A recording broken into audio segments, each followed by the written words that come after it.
I'd like to welcome everybody to, this is our third town hall, I believe, official town hall. We've had other events in between at different locales and schools and whatnot, but this is the third official town hall of the city of Brookhaven. We're going to have another one in December. We'd like to have 4 a year. We try to switch up the locations, but once we have our city hall nailed down, which should be very soon, we'll be able to have them there consistently. I'd like to introduce Marie Garrett, our city manager, and Joe Gaby, council member from District 4. We also have on the way, we have Councilwoman Rebecca Chase Williams and Councilman Bates Madison from Districts 1 and 3 respectively. They are at a Brookhaven Chamber event right now, and they're on their way over here, but I want to go ahead and get started because there's a presentation, and then they should be here in time for the question and answer session, which is obviously most important. I want to talk to you about some big steps we've taken in the last few months since our last town meeting. We've taken over the maintenance of our parks, so you should start seeing a little bit of difference in the level of upkeep in our parks. We're working on it really hard, making sure we get everything right. We don't have everything right yet, but we will once we get a little more experience with the kind of temporary crew that we have in place. I know Marie's been working on an RFP for a maintenance contract to bid out so that we can get somebody who's a little more permanent for at least for a year, and then we'll go from there. We're also, one big announcement, I know a lot of you have heard this, but within 9 months, the city of Brookhaven is proud to announce that we have a $1 million reserve. That means, thank you. That's a big deal, I think, for a brand new city in 9 months. There were a lot of questions about our finances and a lot of questions about our revenues and taxes. We were able to do that without a tax increase, of course. Some of you may have noticed a tax cut on your property tax bills. It's a small one, but it's there. And we have done lots of things. We've issued hundreds of permits for new homes, for businesses, for additions, for land disturbance permits, all types of things. And we have filled lots of potholes. We've repaired some sidewalks. But also, I'm pleased to announce that there's money in this year's budget to do some actual sidewalk construction, not just repair. And there's also money for parks improvements this year. So we're going to get a head start on next year's budget by doing some things with parks and sidewalks immediately. So even with the reserve and with all that, we still have some money put aside to do those things a little earlier than we thought we were going to be able to do. One other thing that's important is their GIS system. And there'll be a presentation tonight, but it's a very fascinating program and software application we have on our website. Mike Adelson is our GIS director, but it's a system whereby you can go to Brookhaven's website, click on the map, find your individual parcel of property where you live, and it gives you all the information about your property, the owner, the taxes, the square footage, that type of thing. But it also gives you information on every other parcel, whether it's a government, private, commercial, or whatnot, and streams, parks, all those types of things. I'll let Mike update you on that a little bit later, but it's a very fascinating, I'm fascinated with maps myself, and I really enjoy playing with that app, so I think you should too. Also, another thing we've decided upon is our new logo. I know some of you have seen it, some of you have not, but I've got a hard copy of it here. Pull it up for you. This is the city's logo. We also have another logo for our tourism bureau that hasn't been released yet, but that's a pretty exciting logo as well, we found out today. And there'll be variations on this logo when it comes to our signage and our what I call memorial signs that lead to the entrances and exits of our city. So you'll see this in plenty of places, but you'll also see different variations of this over the next year as well, as we kind of mark the boundaries of our city. Because I think it's important that people know where they are. It distinguishes us from other places that surround us, and kind of can give you a good watermark for how things are going in Brookhaven, how things look after 5 years once you see those signs go up. So that's important. Of course, you all know about our police department. They're doing a great job. I hear things every day from our police, from people who have had positive interactions with our police department. Well, yes, they do deserve a hand. They really do. And the interesting thing about it is, they're not just on-duty police, acclamations I'm getting. It's when police are off duty that they're doing things as well, which I think speaks highly of our force and the type of force that Chief Yandur and Deputy Chief Freeman brought into Brookhaven. We've got some excellent officers. We've got some surrounding jurisdictions that are a little worse for wear because we've taken some of the best out of their departments, but we're doing a great job with our police force, and I'm excited every day to hear what's next, what I hear, from a citizen, whether it's an email, a text, or a phone call, or just somebody stopping me on the street. So very proud of our police department. So with that, I'd like to bring up Mike Edelson, who will give you a presentation on this GIS feature. After this presentation is done, there will be some more, presentations, but then we'll have a Q&A. Rebecca Williams is here. Is Bates on his way too? He's here. Oh, he's here. Okay. He's sauntering in. Okay. So this is Mike Edelson. Hi, I'm Mike Edelson. I'm a GIS analyst here at the City of Brookhaven. And I'm just going to take a few minutes and talk to you guys about the web app that we have that's available to everybody. It's online on our homepage. And it's a pretty powerful map. It's not, if you want to, we're not trying to compete with Google or even National Geographic or anything like that. But what we're trying to do is just kind of show you the data that we have as a city, and the decisions that are being made at the City Hall, by the council, by our departments. Really, this is the data that they're using, or this is one of the tools that they use, and that's how I like to refer to it, as just one of the tools in the toolbox.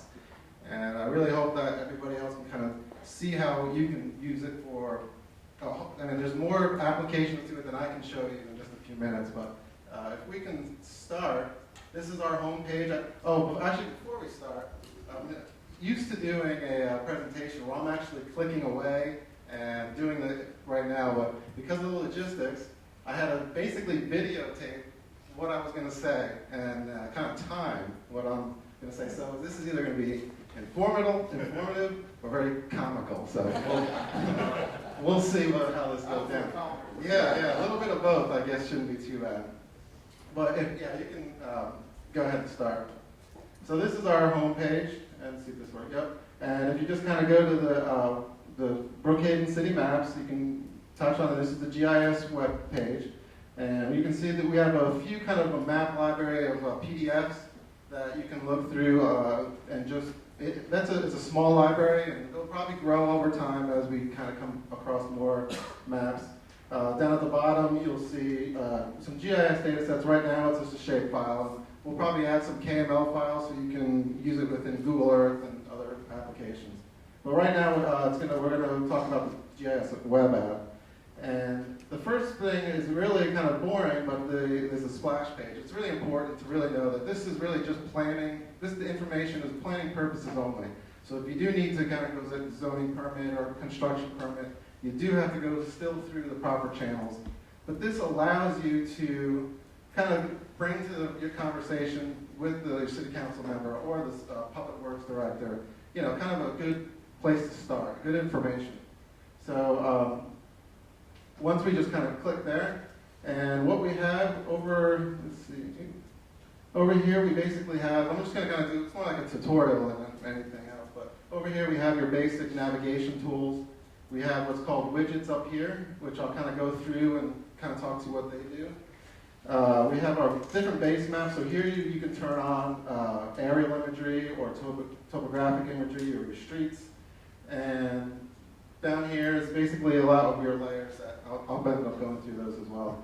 So as you can see, it's actually moving around right now, and it's just your simple zoom in, zoom out. You kind of just pan left, pan right. It's very simple if you've done any kind of MapQuest or Google Maps. It's the same concept, nothing really different. You can draw a box to zoom out, pan left and right. And if you do get lost, I really like this tool here a lot. It's right there that it'll bring it back home. It's the full extent. I'll just kind of bring it back to Brookhaven.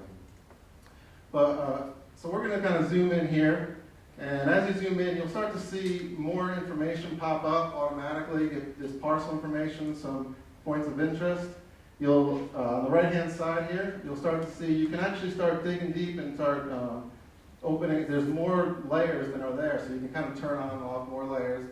And this is very dynamic, so usually, if you can add or subtract to this anytime, we're usually adding more than subtracting. But right here, here's an example. I'm just going to go through a few of them. Here's I turned on sidewalks. And you can see I kind of clicked right on sidewalks, and we have condition information. We have, what else else we got? We got the size of the sidewalks. Material, yeah. So just kind of basic information, is kind of to see what kind of, what we have. And we turn on parks, and we're gonna kind of go through parks. And I'm not gonna go through each one of these, just kind of what I thought was pretty interesting. And I think we're gonna go to Murphy Candler. So as we zoom in, like I said, you'll see some more information pop on, and I think we're gonna zoom in one more time. And give it a second. And, okay.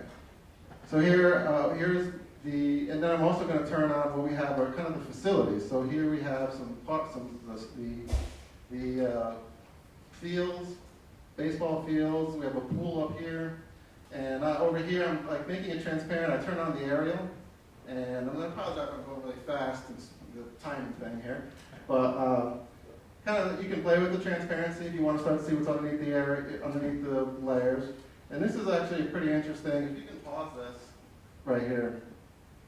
What I did right here is I selected this facility, which it says, is that a ball? That's an athletic track. It's hard to see from the side here. Football. So, and it's very basic information. As we start gathering more information, we'll be putting it up here, and we'll be just adding to this all the time. And what it is, in the top right here, it says 1 of 3. So what it's telling you is, it'll basically, where you click, it'll tell you, it'll look at all the layers that you have active over here, and it'll say, you have you pick a point that has 3 more kind of layers underneath it. So you can kind of play it now. So you can see right now it's giving a little information about what the facility is. You know, we can always go into conditions, stuff, but it's pretty basic right now. It'll also, the next thing it'll say is, okay, it's also part of this Murphy Candler Park. So it'll show you the park that it's in, kind of some more basic information, and then also it'll say, oh, by the way, it's also on this tax parcel. So if you can see the parcel number, parcel owner, just the owner address. Let's see what else. We just a couple other kind of tax data, straight from the tax collector information. It's all public record. So next thing I'm going to go to is show you kind of zoning. So I'm going to zoom out here, and we're kind of going to same concept, kind of zoom into this area. Lots going on down here with zoning, and we have a couple of overlay districts, and I kind of just picked one randomly that I knew was a zoning, had an overlay district. But I just kind of wanted to show you. Turn on the zoning over here, and I think we're going to pick this one right here, and it's going to say what the zoning is, the abbreviation and the meaning, the tax parcel, and then again it'll show you year built for residential, just basic tax information. And then, oh, by the way, it's in, I can't read it from here, but is that Brookhaven, Peachtree, Overlay 2, something, right? Okay. So that you can basically, most of these layers are selectable like that, where you can kind of keep digging in. There's data in it like right away. It's kind of, once you start looking in, you'll see there's really gigabytes of information in this, in here. And then, so the next thing is we're up here at the widgets, and this is the search widget. We have really 4 search functions. You can search by address, owner, what's the other one? Parcel information, and street name. So right here I'm doing just an address. I put in the address for the fire department, fire station, and just kind of I zoomed in and really just started clicking around, trying to learn, you know, whatever the reason I was going to that in parcel. Just kind of click around, see what's there, and I think I got ahead of myself on that. So here we go back. So I think we'll probably go to that. We're going back out, and then a good thing to do is to kind of follow these examples. That's the way. That's kind of how you want to put it in for the best way to get that information. So follow how it's written there, and again, it's the example I have in there is the fire station. So I'll keep taking you back there, but you know, all the parcels in the city are searchable. And same thing with owner address, and then this one's road addresses. And the one thing I put here, Peachtree Road, but say it was you can pause that for a second if you don't mind, I'll probably get behind. But this is pretty interesting. When you're doing basically what you're doing is you're searching databases here. And a good rule of thumb when you're searching databases is less is more. So if I put in Peachtree Road and it's supposed to have a dash in it and it didn't have a dash, it may not come up. But if I put in just Peachtree, Peachtree's not the best example because but a road maybe we really are looking for. So in this example, we did have a Peachtree. I just put in Peachtree, and it did show up, but you can see kind of highlighted right here. So just as an example, less is more when it comes to searching databases, this database and any database, really. So you can go ahead and start. Let's see.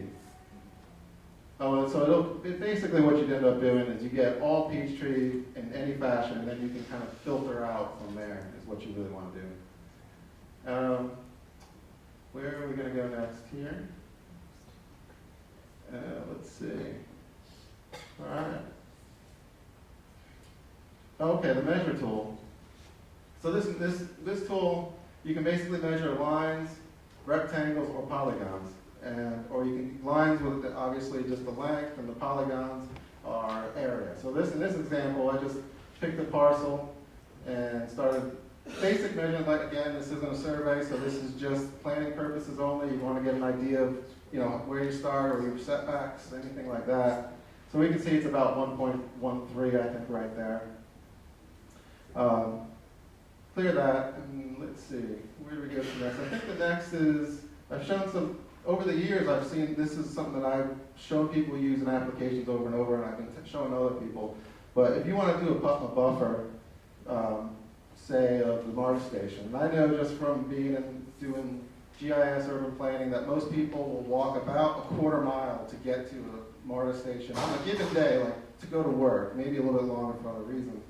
So what I'm going to do is I'm going to take the buffer tool and I'm going to stretch it out, and you'll see I'll click right here, and then I'll stretch out, and as I'm stretching you'll see the distance. And you can use this for any application. I'm just kind of picking, out of this one obviously. And I think I paused here because I forgot what a quarter mile is in feet. But I figured it out eventually. It's about 1,500 feet, and I'll get there. There you go.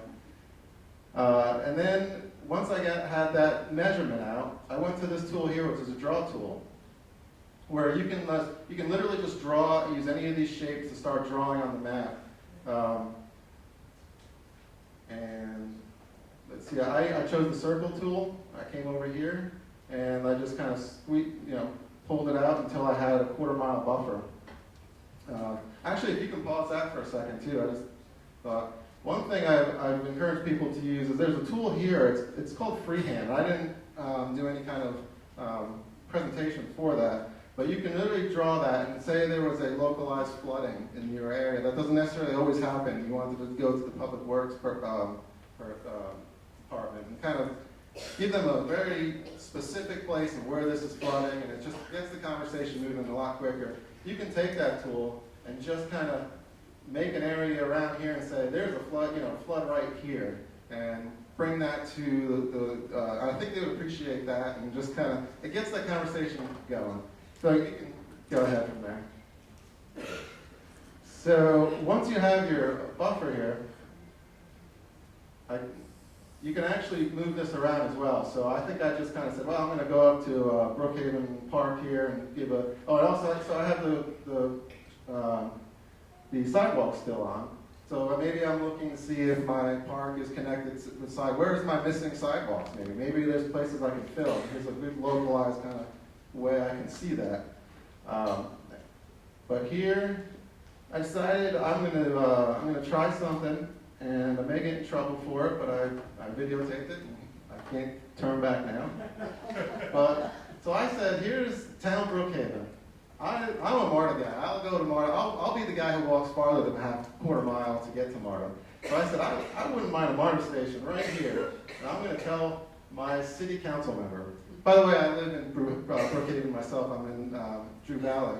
So I'm going to do a quarter mile, And I'm going to do another buffer, and eventually I'm going to send this all the way up to the governor, I suppose. Somebody, I don't know, but I'm just joking about that. But so I'm going to zoom out. I'm going to kind of clean up a little bit. I think I turned off I think I'm just cleaning up here. And I'm going to zoom in. And just to kind of prove my point a little bit, I think I'll go back to the measure tool, and I do a measurement between the two, with the existing MARTA and what my proposed MARTA station. Oh, and also here's another little tool that helps too. In case you want to email this, is the like text tool. You can put in some extra text here, and you'll see I put in my proposed MARTA station or something like that. You can change the font, you can change the color to make it a little bit more visible. And bam. And then I went down and I said, well, if the governor's going to see this, he may not know what this is here. So I'm going to put in existing MARTA down here. And let's see. I'm pretty much, I like to peck at the keyboard, so I'm not really a fast typer either. And there you go. And now I was going to do to finish it off, go back to the measure tool, make it nice and clear.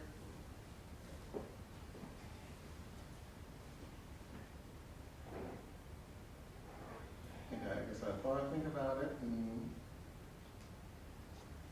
Okay, so I said, all right, it's about 4,000 feet. I think I can go with that. I think that'll work for me. So sorry. And then once I'm ready for that, you go to the next tool here, the next widget, and it's a print tool. I can put a title on it. Right now, we'll have a pick list of different types. Right now, we just basically have it's 8.5 by 11, but it comes up with a north arrow, a scale bar, a legend, kind of just a regular template. And you can pick between PDFs, JPEGs. We'll have probably different templates in the future. We're still developing this, and it's, feedback from you guys would be great. As that happens, and here's my map. It's a PDF. You can send it off, email it. Whatever you want to do. Then the next tool, I think we're going to start closing all this down. Next tool is the notification tool, which it's over the years. You actually might want to pause this as well. The notification tool is really a tool that it was developed first for community development. If there's ever a variance or some kind of zoning change, they have to tell everybody within 250 feet that this variance is happening, or this is going to occur. It's going to be at the city council meeting. And so what you can do is you can go in and select a parcel or parcels, and you can actually give it a buffer. Like 250 feet is and it'll show it to you, but it goes pretty quick, so I'll get behind. But and you can pick any buffer, and it'll basically go out and get all the owner information, mailing address, and kind of spit it out, put it in a table, and then you can do and you can actually start. You can start now. It'll put it in, and then you can kind of do a mail merge. But it was originally developed for community development, but I've noticed, public works has gotten use out of it, and hopefully, I've seen in the past where homeowners associations wanted to get out. There's going to be construction here or a block party over. We want to get it out. It's not email. It's not social media. It's snail mail, but it's a resource. It's one of the tools in your toolbox. So basically what I'm doing, I just kind of zoomed in. This is that freehand tool that I'm going to use that I described before about the flooding, where you just basically can just randomly do anything. But in this case, every parcel I pick, you don't have to cover it all, you just have to kind of hit it. And it'll select those parcels. I'll run this tool, and really what it's going to do is going to spit out a really ugly table. But I'll show you how you can make it nice. So this table I think it's pretty ugly, and it really doesn't help much. But if you click over here, it says a copy to a clipboard. So you just copy right to there, go down to Excel, open up here, paste it, do your mail merge, and you have the information. So that's been a pretty powerful tool for a lot of folks over the years, and I hope we can get a lot of use out of it here too. So the next, last one over here is kind of right here is just I just call it locators, and I'll get up there, and it's just where our schools and where our parks are. So all you have to do is hit that locator button, and it'll just automatically bring up our schools, and there it is. So you can kind of, this dialog box will open up here, and all you have to do is just kind of, you don't even have to click anything, you can just float over it, and it'll show you where all the parks are, or, I'm sorry, there's schools, zoom in. Same thing with the parks. And it doesn't have to be, really I developed those two when the police department was in training. They kept asking me, where are your parks and schools? I put it up on here because, I thought it would be a lot quicker. But we don't have to, we don't have to stick with these, I know we have 3 swimming pools in the city, so if we want to kind of show that, or playgrounds, I can't even think of all the applications. But as needs come up, or if you can think of something that we would always be going back to, we can certainly set that up.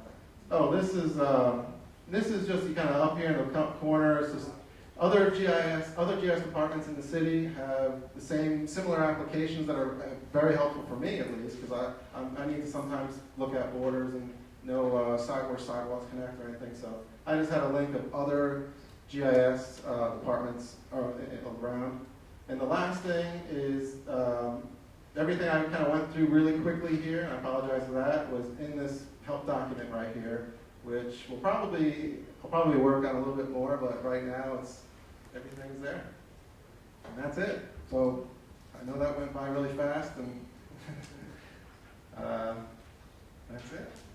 And I guess, the one thing I would like to say actually is the data's not all going to be perfect, and the one reason to get something like this out to the public is so you guys can take ownership of this as well. And if you see a hole in this data, I encourage you not to get mad, but to kind of come to us and say, hey, listen, this is wrong. And actually, when people come to me and say, this is not right or this is missing, I encourage that because I feel like you're taking ownership in this data, and it's not even for me.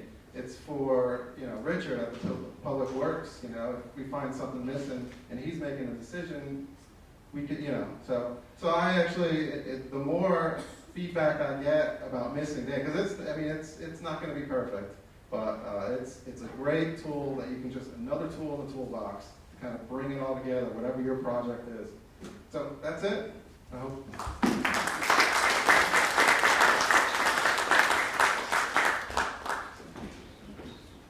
Thank you, Mike. I know some of you are really into that, some of you might not have been, but I was. It's great to have that tool.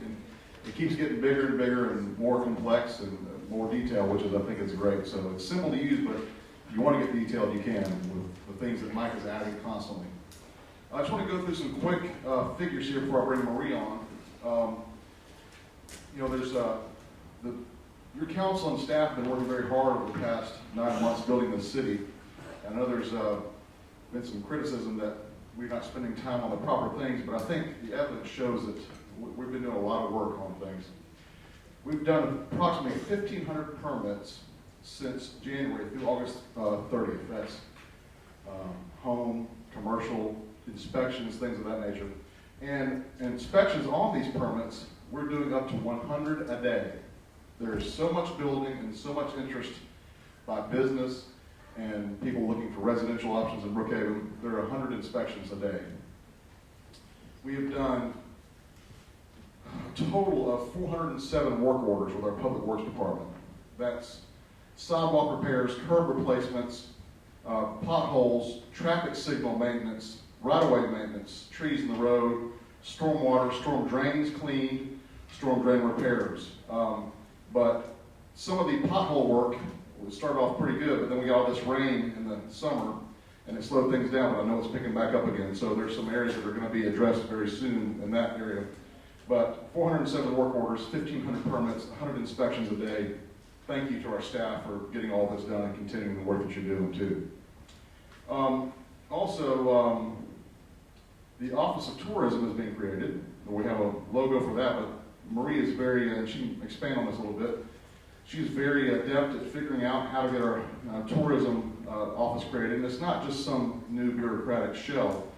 It's a way to, because with our host money, we have to, and our other things, we have a requirement that some of our money is spent on tourism. So we need to create a bureau. It's not a bureau of 10 people, it'll probably be just one person, to allocate those dollars and make sure that people come to Brookhaven and our hotels are promoted and people know what's going on in Brookhaven, whether it's a festival, it's our food trucks. If you have, I know I've seen some of you at the food truck events. Thank you to Megan and the communication staff and the maintenance building staff as well for getting those events pulled off, because they've been extremely well attended. I'm getting a lot of good feedback. I know we all have. And thanks to Councilwoman Rebecca Chase Williams for kind of bringing the idea to us. I know food trucks aren't a new idea, but Rebecca was the one that really jumped on that a few months ago. And so I want to thank Rebecca for that, because it was a great idea and people are loving it. It's going to get even better. Also, this is important. I want to make sure I tell this to everybody. In the next couple months, we're going to be doing our comprehensive plan. And part of that is a transportation plan, a parks master plan, and the land use plan. And we are going to depend on you, the citizens of Brookhaven, to determine how those plans come out. Our vision for what we want in Brookhaven from your elected officials is one thing, and I think we have a good handle on some of that, but when it comes to these comprehensive plans with transportation or parks, we need your input, because that's how these things are going to get done. If you don't attend some of the sessions we'll have, because these are sessions for citizens to come and give their ideas and give their input about what they want to see on Peachtree, what they want to see with our parks, what kind of building we want having going on in Brookhaven, what kind of commercial uses we want to have. Those are going to be left up to the people who come to those meetings.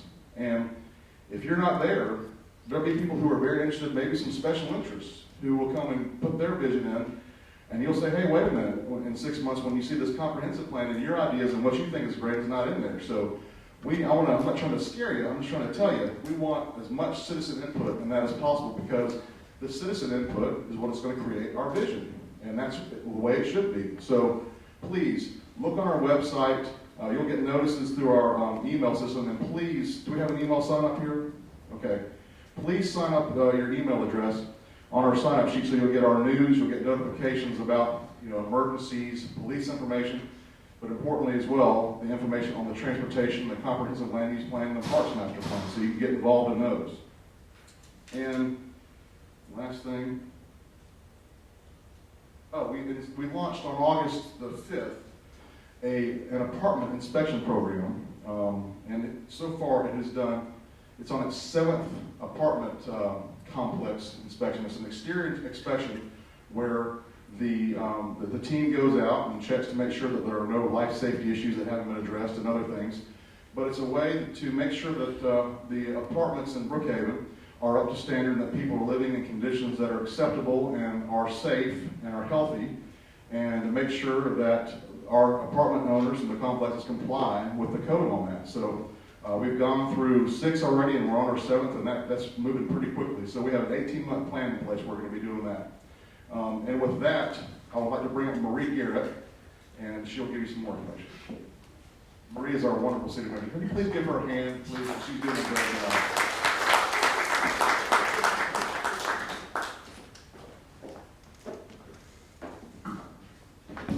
Thank you, and good evening, and thank you very much for taking your time, your personal time out tonight to come and hear all about the good things that are going on in your great city. I know that the mayor mentioned and introduced the council members, but we did have 2 more arrive. As he mentioned earlier, they were attending a chamber event, and they're joining us down. That's Rebecca Chase Williams, our mayor pro tem, and also Bates Madison, sitting right alongside Joe Gebbia. Councilmember Jim Meyer is out of town, so he does send his regrets and apologizes that he could not be here tonight. I want to just go over a couple of things, because I know you're here to ask questions and to get more information, so I don't want to prolong the speeches, and so that you have the opportunity to get up. But there's a couple of things that I do want to make mention of. And first and foremost, and I appreciate the support of the mayor and council and the mayor's kind words of me and your applause, but that applause should be tenfold for the staff that you have here in the city of Brookhaven. I want to introduce the department heads and staff members that are here this evening with us. First and foremost, our Deputy Chief of Police, Ron Freeman.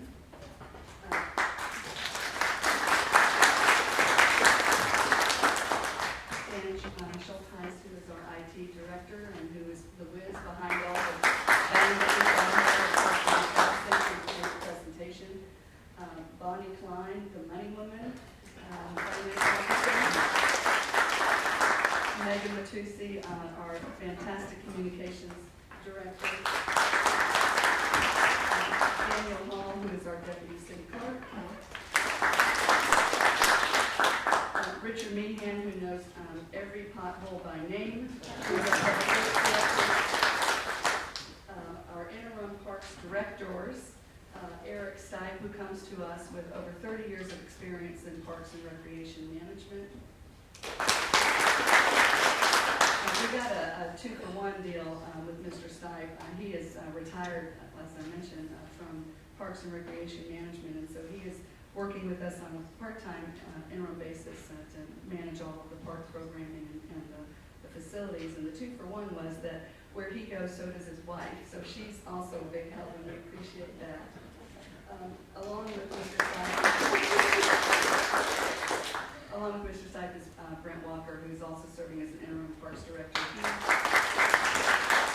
the parks superintendent, so he is overseeing our contract for the landscape services and facility services. I also want to introduce and make mention, strong mention of our city attorney. A lot of work has been done in this community, and I know that you've seen it, and I know you've seen potholes being filled, and I know that you've seen sidewalks being repaired, and you've seen rezoning signs that are up throughout the community. So there's been a lot of activity, but the heart and soul of what really happens in your city government is the creation and structure of the foundation for which we govern. And Bill Riley and his team, Scott Robichaux is with him this evening, to help us construct all of the ordinances, the regulations, the processes, everything that has gone into place to create the framework, the house, for what we're building here and how we move forward for the future. So I appreciate all the work from our city attorney teams. So I'm happy that they're able to be here tonight.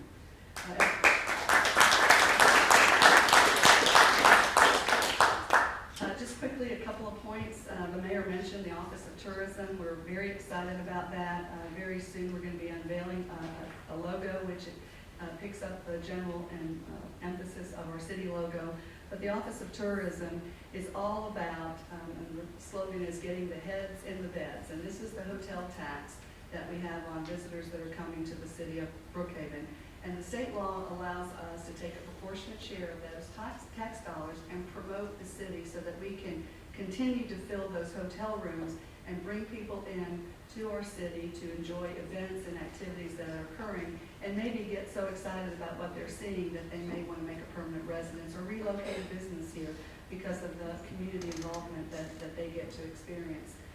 With that motel tax, there's a number of things, and we're working hand in hand with many of the community organizers from helping them promote festivals in the city. So you'll start seeing our logo there, and we're looking for opportunities to partner with the community. Another thing on the parks, all know that we've just taken over the parks, and I wanted to mention we are taking over the operations of the parks. We're working very quickly with the county attorney's office. Our city attorney is working on that daily, in fact, to have the transference of the claim deed so that you, the citizens, can truly own the parks that you so much enjoy. That should be hopefully within the next 30 days, Bill. We're hoping that will remain on schedule. Things that we've been doing to ready ourselves, I mentioned our interim Parks and Recreation Directors team there. We have inspected all of the grounds, the playgrounds, everything that is on the outside, the exterior of all of the parks. We now are working our way inside the actual improvements, the structure, so that we have a better handle of what it is we're purchasing, what improvements need to be made.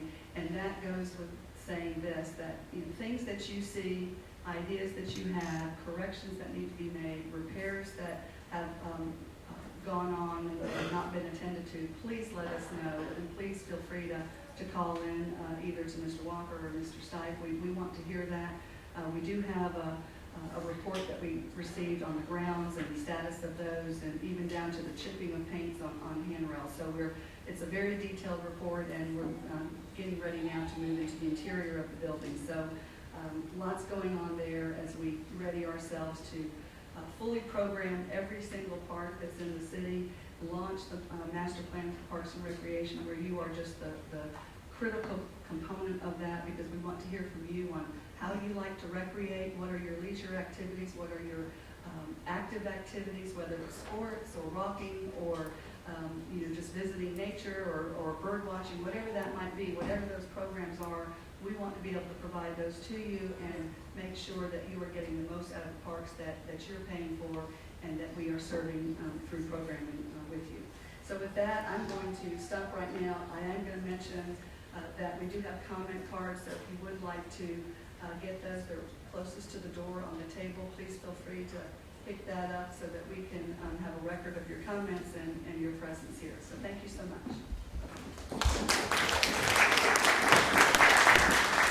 Thank you, Marie. There's going to be a couple minutes of jostling here. We're going to move these tables together, and we're going to move this microphone down to the front so you can come up and talk. So just give us 1 minute or so, and we'll be right with you.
Hello?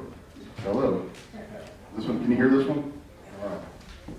All right, so we would ask that you do fill out the comment cards just so we can and hand them to Daniel when you come to speak, just so we know your name and your neighborhood. So that's all we really need is your name and your neighborhood, or if you want to, where your street is, that's great too. So now is the Q&A. Is that? Email. Oh, and your email. We want your email card too.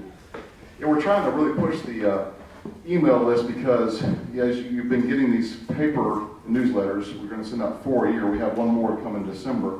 But we'd like to eventually cut that practice out and just do everything through the email. So it'll save the taxpayers money to be able to send out an email news blast quarterly instead of having to mail it through the snail mail. Okay.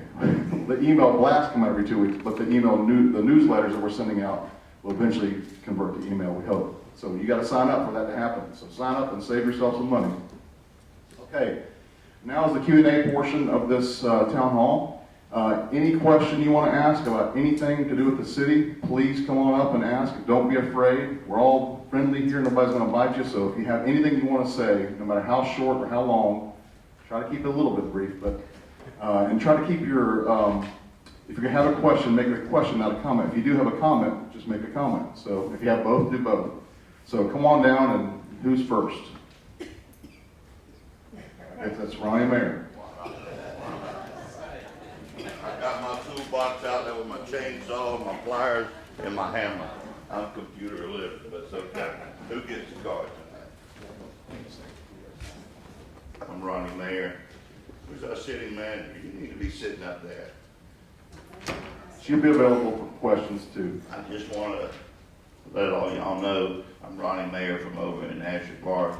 We have got a city manager that is on top of everything. She is the bomb. So if you need something done, these guys up here, they're great, but our city manager, Marie Garrett, is on top of it. I have a few issues. We're having something over at Brookhaven Park. I think we're going a little too fast with our parks. I think we need a park board. Every park in Brookhaven has got a group that has worked in that park for years with either DeKalb County or all by themselves to keep, all the parks in shape and cleaned up. There's a group of people that feels a little hurt because they were not really questioned on this big gig happening at Brookhaven Park. I talked to Marie Garrett and I told her you would not be able to park any cars on the lot because of the fire hazard. Well, we changed that, and that's a kudos because we don't want no fire down there. But still, there's a lot of people that live behind there in those condos, and I just don't think the first 2 weeks we own a park do we need to throw a beer fest at one of our beautiful parks. I'll be right there for 1 second, then you continue. Okay. Yeah, that's a festival. I think the chamber's associated with that as well. It's the first time to have anything like this. It's not really something the city initiated, but it's people are going to start using the parks, and I understand your concerns. And you mentioned about the park board. Next week, I'm going to start calling people about making up our parks committee or parks board, whatever it's going to be called. And I know a lot of people have submitted their names already, but if you want to be involved with the parks on the parks commission or a parks board, there's going to be two things, right? Parks and Recreation Commission, and then later on, Recreation Authority. Okay, Parks and Recreation Commission, and then later on a Recreation Authority. So I'll be calling some folks on that next week, starting next week, and hopefully by the first council meeting in October, we'll have a commission to announce to you, and that'll come from you. You call your council rep as well, because we're going to come from me and from the council rep, the people that are going to be serving on this. I think it's going to be 7 to 9 members. We haven't decided on that yet. 7? Okay. So let's make sure if you're interested in that, but please submit your name. Because a few days ago, I just, I went to a meeting and we saw this big flyer. I hadn't heard about it. My wife's a founding member on the chamber.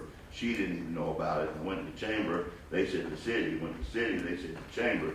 So everybody was sort of passing it. I'm pretty sure the chamber knew about this from the get-go, because I found out about it from the chamber. Well, really, Art did, but half the other people only found out about it last night. So. Well, then Art you need to ask Art that question. Yeah, but what I'm saying, I don't want us to start off on the same foot like the county. One person said, "Oh no, it's not us, it's them people," because I'm on the good side. You're running the neighborhood. On the bad side, I'm your neighborhood activist, and I'm very critical of y'all because we have one chance to make this so beautiful. So far, it's all good. There's going to be little glitches here and there. I see a function over there. There's one driveway in, one driveway out. No sidewalks in, no sidewalks out. If you're going to have a lot of people in there, it's a safety issue. I work a lot with safety, and I know y'all looked at it, but it really needs to be, this is a function that I think Marie solved the parking problem by she's going to have a shuttle running from the MARTA station, so there'll be no parking whatsoever at the park. No, but and still, there'll be a shuttle. Still, you're going to have people walking, Yes. and then you're going to have this Right. shuttle. And I think we have 7 police officers there to make sure that people get across the street safely in the Okay, events. but you still have the people who live on Osborne Road, and you're not thinking about them. You're not thinking about the people in the condos next door. When we do these functions, we have to think first for all these other people who it affects. I got a phone call the other night. I love your food truck thing, but I'm sitting in traffic at 9 o'clock at night on Ashton-Dunwoody Road. I said, but this food truck thing is a great thing. It brings everybody together. And the food truck, I looked at that because there was traffic on Ashton-Dunwoody Monday and Tuesday night, and there were some tonight. So I was worried that the food truck event was causing the traffic too, but there was actually a news story about the Ashford Dunwoody traffic, how there's 30,000 cars a day going down Ashford Dunwoody. And we're working on that too, with the signal synchronization. And what I talked about earlier, our transportation plan, y'all need to come have your voices heard on that. Those of you that live along or with access to Ashford Dunwoody need to come make your voices heard on what you want to see to help kind of solve those problems in Ashford Dunwoody. And before we even become a city, we had the meetings with the state where they had a little extra money left over to be used on Ashford Dunwoody Road for traffic, for projects. A few of our next door neighbors, their kids go to school at Old LA, and they would like a sidewalk from Peachtree Road to Windsor Parkway. And I don't know, you know, I mean, like say, I mean, and me, I'll change gears again. Here, I'd rather see my taxpayer dollars used on sidewalks to go to OLA, from Caldwell Road. We need about a half a mile sidewalk to all the restaurants, because I really don't want my taxpayer dollars used over and over again for the legal bills on the Pink Pony. I own a towing service, as you know, and I hauled a guy's car the other day who's the floor manager of a club on Roswell Road in Sandy Springs. And he goes, he joked, he says, we're gonna break Sandy Springs. It's been 3 or 4 years and we're still in business. And those lawyers, they're gonna break y'all because they haven't closed us yet, and you're not gonna close it. And I saw a survey. Matter of fact, I'll be honest with you, I threw in $200 on that survey because I'm so adamant that if you don't wanna go, don't go. But don't spend my hard-earned tax dollars, and I own about 8 properties in Brookhaven between me and my wife, and that's our money you're spending. And I think if enough people stand up in this survey or start to come to these meetings, we go to all these council meetings, and I don't know where all y'all people are, but you need to come to these council meetings, and you need to tell these people how you want your tax dollars spent, because if not, they won't spend it their way, and it's for us, not them. Thank you. I wanted to say something about we all are concerned about the sidewalks, and I wanted to point out that in our amended budget that we just updated and passed at our last council meeting, we were able to put, and Bonnie helped me with the figure, I think it's for sidewalks, $400,000 that we'll be spending very soon on sidewalks. You know, the good news is that our revenues came in pretty strong. We've been, especially with our city manager as a pretty sharp pencil, and all of us are fiscal conservatives. We've kept the budget tight. So we expect to be spending that money this year on sidewalks, and that's really not even getting into the budget next year. All of us, all the council members have been asked to suggest areas for sidewalks, and I would tell you, Ronnie, that area that you're talking about along Ashford Dunwoody Road there, that gap going to OLA is just a perfect way to bridge that gap. So I would tell you that's really high on my priority in District 1. So I think that's really great news that we're going to be, you know, putting in, at least we're going to start filling the gaps real soon. So I think that's great. Also wanted to point out that the police we added to the food truck event also are now directing traffic. So I know there's some concerns about that, but we have our police directing traffic. Marie, did you have anything to add on that, or did you want to, is that enough? If you want to. Yeah.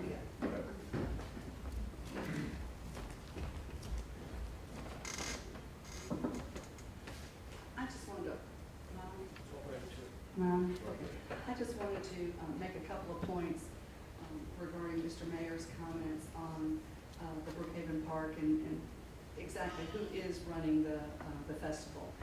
That is the Brookhaven Chamber of Commerce's festival. The city does have a very small, minimal role in that we are using our hotel motel tax dollars to help promote the festival so that we can bring people from outside the metro area of Atlanta to come to our hotels, spend the night. And the beauty of all of that is where we can promote festivals and organizations. When they're here in Brookhaven spending the night, they're spending money locally. They're going to restaurants, they may be going to shop, or maybe they forgot their toothbrush and toothpaste and they're running out and they're purchasing that. So we're working very closely with our hotels, and every single time we hear about festivals, we're telling the hotels that, so that when guests check in the day of the event, they can share that information with the hotels. How many hotels do we have in We Brookhaven? have. I think it is 10 or 11. Um, One going up at Village Yes. Summit coming up next spring. A full service hotel there. A couple of others in addition to the Roots and Brews, which is what's occurring at the Brookhaven Park. We also participated in 2 other events locally within the community to promote those festivals and activities so that we could bring people from outside the community where hotel motel tax dollars were spent. And that was at the Ashford Park Elementary Bolt Run. That was this spring. We provided funds for that in concert as a participant, not the lead agency that conducted the affair, but we were a participant in that, just like with Roots and Brews. And then here we're working as well for in October the Brookhaven Arts Alliance, which will occur later in October along Apple Valley. So these are activities that we're involved in, but just for the public's information. And I did appreciate Ronnie coming to see me about the matters of concern where some of these catalytic converters can ignite the grass underneath them. And of course, that's always a matter of safety, and we're always looking at anything that has to do with that. But before the city engages themselves in any activity, festival, promotion of any sort, their first stop is with our police chief. First and foremost, because safety, public safety is always at the top of the list. Their second visit is with our public works director, and they round out that day at City Hall with our community development director to be sure that the activity that is proposed can be conducted and the proper permitting is issued, that public safety on how our grounds and improvements are used and protected, and how ingress and egress occurs. And then from a safety standpoint with our police department to be sure it can be properly managed and it can be contained as a safe environment. But we are looking for partnerships, and again, just to mention the Ashford Park Elementary Bolt 5K race, that was the very first engagement that we had, followed by now Roots and Brews, and then soon in October, towards the end of October, the Brookhaven Arts Alliance. Thank you, Marie. We also have the Brookhaven Chili Cook-Off. I think it's the 12th of October. And, you know, festivals are going to be a big part of what this city does, because we've been hearing from folks, especially with the success of the food trucks. People see these events as a way to build community. And so we're going to have something around Christmas time with some sort of Christmas festival or something in December that's being planned right now. We'll have something in the spring, and we'll have something in the summer. So these events that we're going to be having with respect to the neighbors that surrounding the parks and wherever these festivals are going to be held, we'll make sure we are talking to those folks, but especially city-sponsored festivals or festivals that originate with the city. That, of course, will be always a part of the equation. We're always going to make sure we do that, because the people's right to quietly enjoy their property is something that has to be balanced when you do have a festival. So, but we are going to have festivals. I think that's what people want. I think that's what most folks, I don't know anybody would disagree with us having festivals, but it's a way to build community and put Brookhaven on the map in a much bigger way. So thank you. And you, sir, what's your name? Thank you. Rifat Uzunovic. I live on Ashford Dunwoody, in one of those condominiums. By the way, there are about 4 condominiums. There are a lot of senior citizens there. Unfortunately, I don't see anybody here from my complex. 200 units, but there's nobody here. But you're here, so that's I good. am, but my voice, as you can hear, I'll restate your not question. too strong. Okay. Anyhow, thank you, and excuse my English. As far as food trucks, the other day when there was this food festival that I didn't know until I got stuck in traffic, so I would suggest that residents should be warned ahead of time, and also those people that use Ashford Dunwoody as a bypass to avoid traffic elsewhere on 285. There's usually an accident near somewhere there, so they can take alternate routes. Also, I suggest we install lights at the YMCA. There's lots of traffic there, a lot of children, buses crossing the road. It's a mess, and I'm afraid it may happen that we have an accident, and then we will react and install it. Also, I think we need a live policeman, traffic policeman, during rush hour at the intersection of Johnson Ferry and Ashford Dunwoody. There are people cutting in. Well, even if they were not doing that, traffic is quite heavy and lights are not synchronized, so live police would help. When you're finished with your questions, I'm going to have Public Works, Richard Meehan, and then Deputy Chief Freeman to address those two things, so I just didn't want to forget. You got to be ready. Go ahead. Get in touch with Mr. Meehan also. What is also very important at night, we don't all have perfect eyesight. There are bicyclists without any lights going up and down, squeezing and pedestrians, and it's not very secure. And I'm afraid because of the bushes and everything, you don't always see somebody coming out, especially with no lights. Yeah, in Brookhaven, we have a lot of bikers, bicyclers, but especially around Windsor Parkway and Ashford Dunwoody, we do have a lot of what seems to be competitive bikers, and they don't like to have any reflectors or anything on their bikes, but that's something that needs to be addressed, I think, as well. I think our friendly police should do. Yeah, maybe. We just got 2 bicycles for the police donated to the city of Brookhaven from Smash Here to Serve Restaurants, and they also donated a $1,000 check to buy additional bicycles. So we're going to have Brookhaven police on patrol on bicycles in our parks and in other areas too. So that's something that's going to be coming as well. I've seen police cars, Brookhaven cars, every once in a while, but I think they should be there permanently almost, because there are lots of people don't respect the common sense and common rule. Thank you very much. Thank you. Just to let you know, the food truck events are going to continue through the month of September and October, every Wednesday. So just know that it's going to be every Wednesday through September and October from 5 to 9. I agree that traffic on Ashford, Dunwoody, and Johnson Ferry is tremendous. It's been that way for a long time. I think the traffic count is 20,000 cars on Ashford Dunwoody and another 10,000 on Johnson Ferry. And we know they all come down to that one little intersection.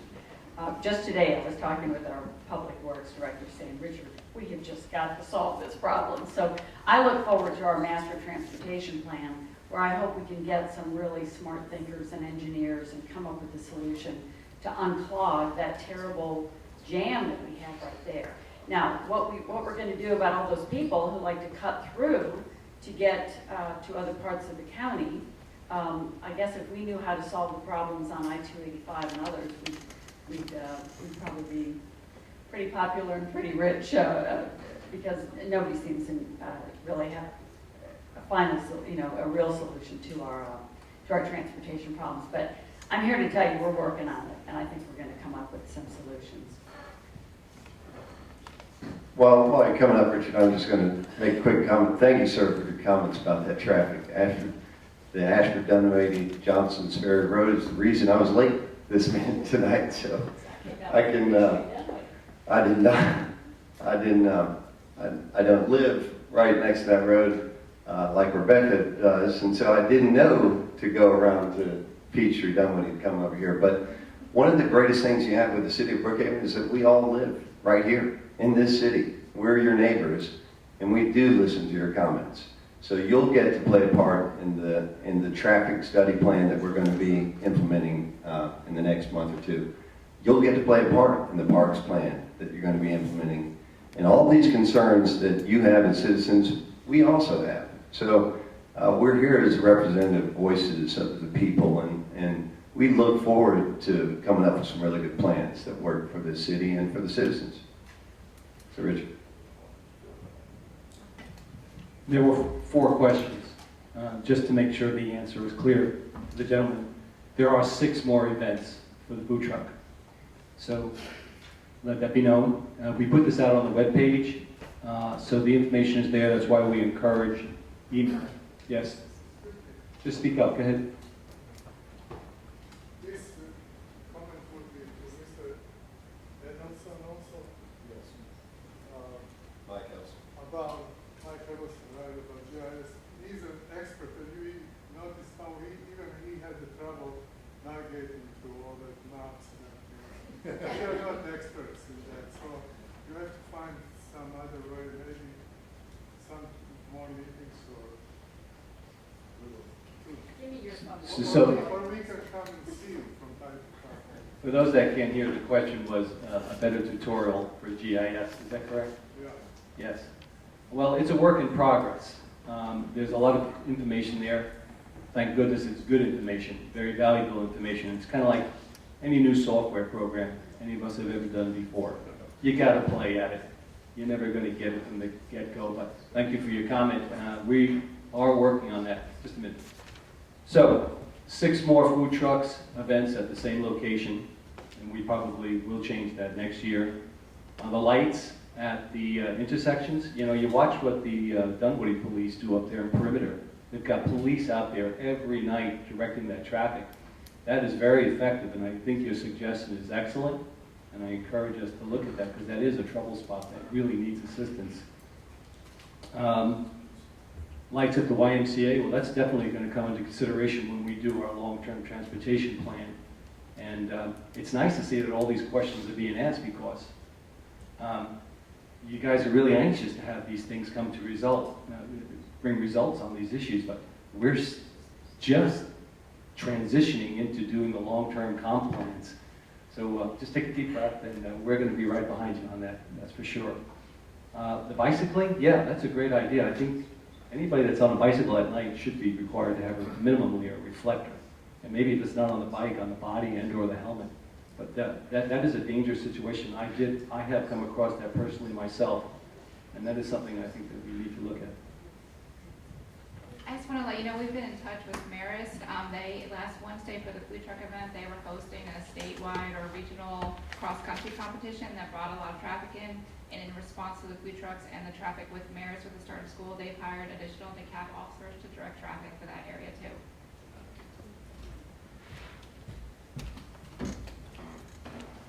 Thank you. And just to reiterate, I guess, a lot of what the council members have said, with the traffic on Ashford Dunwoody, I mean, we're aware of it. We're looking at solutions. Fortunately, there's not a lot of real quick solutions. But a key component is, as we get into the comprehensive transportation plan, a big part of that is citizen input. There'll be, I don't know how many sessions, at least 3 or 4 citizen input sessions where held throughout various places in the city where you all can come, provide your input of where you see the problems are, what improvements you would like to see, and those, so that we can gather that information from the citizens. This is a heavily citizen-driven plan, and the citizens' input is going to help us set the not only what needs to be done, but set the priorities of what order we do things in. As far as, and of course, Ashford Dunwoody, Johnson's Ferry is going to be a big focus of that comprehensive plan of what can be done in that corridor to improve traffic, not only for cars, but also for pedestrians, bicyclists, everybody. As far as lights at YMCA, yeah, those are something we definitely will be looking at as far as a comprehensive plan. It may not be, there's a couple different options, both with traffic signals, but it may be a pedestrian light, and there's a couple of newer technologies for pedestrian crossing lights out there that are working really good, that are not as expensive as a full-blown traffic signal, but will help get people across the road there. And what was GIS? The bikes. And the traffic signals, I will make a comment about this. We are working, Ashford Dunwoody Corridor, we are working in a partnership with Georgia DOT and Permanent Community Improvement District to actually synchronize those lights between, actually it goes all the way past the mall, but all the way south down through the Johnson's Ferry intersection. And it's what is called an actively managed corridor. So there is someone out there pretty much every week looking and adjusting and tweaking the traffic signals when there's problems. One of the big problems at Ashford Dunwoody Johnson's Ferry is, like we said, 30,000 vehicles going through there. There's just not enough green time to handle all those cars. I mean, you only have one out, 60 minutes in an hour, and you need about 90 minutes to get all those cars through that intersection or so. And just as far as the traffic, I will point out that up at Perimeter Mall area, the offices there, they're not paid for by the city of either Dunwoody or Sandy Springs. Those are hired by Perimeter CID out of the money that those businesses pay in. But one of the things they do that's effective, and whether our officers can do that or whether it's, we hire private ones, what they're doing is they're not directing against the traffic lights. What they're doing is preventing the people on the red lights from blocking the intersections. They stop the people from entering the intersections that can't get through. And that is hugely effective because a lot of the traffic in that intersection, someone comes through and can't get through and they block the next direction from being able to go through, and that causes a lot of the congestion. So we'll work with our police on ways we can do that and enforce in that intersection. I don't know if... Richard? Yes. I have another question from a resident. There are looks like some traffic counting strips that have gone down on Johnson's Ferry and a couple other places. Are we involved with those, or you know what I'm talking about? I know what you're talking about, and I answered a question by email, a resident's question by email yesterday as well. That's not anything done by the city, but there's a lot of agencies that count traffic. I mean, it could be Georgia DOT, it could be Perimeter CID, could be a developer. I mean, they just are collecting data on how many cars are there. Yeah, they were worried that it might mean that we were planning to widen Johnson's Ferry or something. So no, when you see traffic counters, it doesn't necessarily, most of the time they're there just to collect data on how many cars are going through, so we know how many cars are there, not that we're planning on doing any work on that road. Okay, thank you, Richard. Chief, if you want to address any of the traffic issues? I can. Just say one thing about the traffic. Any kind of pedestrian lights that are not respected. When people see a red light, they stop. When they see sign for pedestrian crossing, nobody cares. You can see that if you don't believe me on Buford. I think we're gonna change that though, because the pedestrian crosswalk, it's not just a light that he's talking about, it's a hawk system, is that right? It's either, there's a hawk and there's other called reflective beacons, which a pedestrian pushes a button and red lights come on so that cars stop. They're not just lighting a crosswalk, they're actually stop lights for pedestrians only. I lived in Toronto for 10 years. They have this real well-decorated. Maybe somebody should go there and take a look at what they do. I volunteer. Once you step down on the street, you are considered to be in the crosswalk, and there is heavy fine if you don't stop. I'll just make one quick mention of and this is not meant to be a slight on DeKalb County, but since when have the citizens have had 4 long-term planning solutions that have been started for just this area? I don't think it's been done for Brookhaven, but we have a comprehensive plan for the entire city. We have a traffic study plan for the transportation plan. We have our parks plan that we're starting, and we also have a Buford Highway improvement plan. So all of those are being launched this year. I think that's a great start. We'd love this stuff to be fixed today, but we've got to get those people who've been to Toronto, those design engineers who can bring the best and brightest ideas to Brookhaven so we can implement. I have a pretty good voice, so I think I can answer from here, if that's all right. Just for the gentleman, and Ashford, Dunwoody, Johnson Ferry, we knew it as soon as we got here. The main problem you have is exactly what the Public Works Director said. You are trying to put a picture in it, you're trying to put 5 gallons of water through a 1/2-inch garden hose. Okay, I'm sorry, we'll try this now.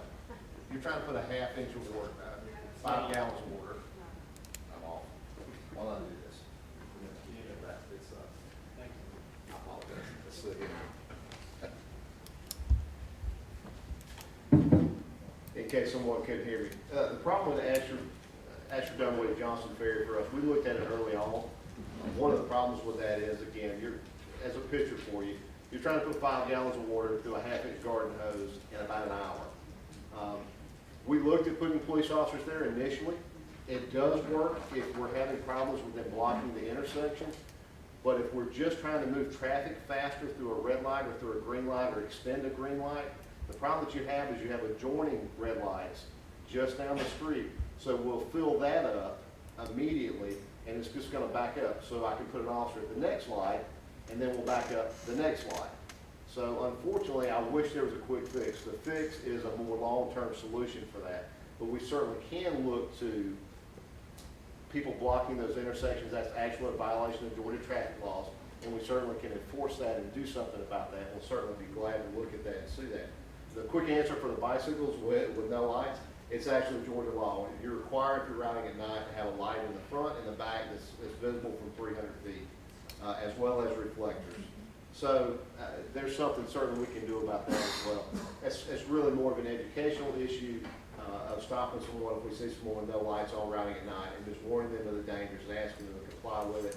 And of course, it actually is a violation if it needed to go to that point. So I hope that gives you a little idea from the police department side of how we look at that. Thank you, Ron. Actually, I have a quick question.